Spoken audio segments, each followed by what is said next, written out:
Hi everyone, welcome back to another episode of Webtech Tutorial. In today's video, I'm gonna show you how to redeem Lululemon gift card online using your desktop. Keep watching the video till the end and don't forget to subscribe to our channel by hitting that subscribe button.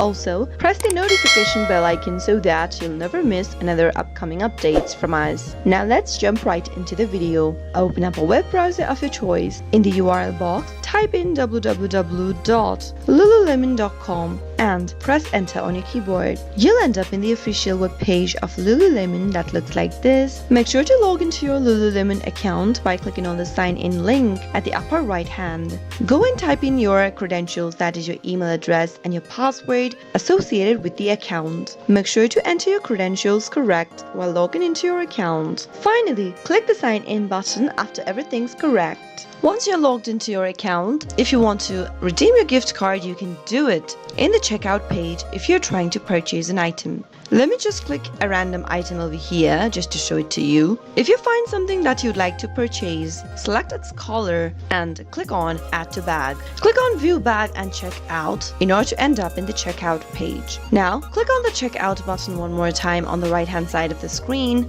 enter your contact information, shipping address, and click on Go to Next Step. On the next page, right under Payment Method, you can select Add a Lululemon gift card option in order to redeem your gift card with the product. Type in the gift card number available at the back of your gift card by removing the metallic strip. Now, head over to the next field and type in a PIN code that is available at the back of your gift card as well. Finally, click on the Apply button to apply your gift card with Lululemon. That way, you'll be able to redeem a gift card during checking out with a product online from Lululemon.com. I hope the tutorial was helpful to you.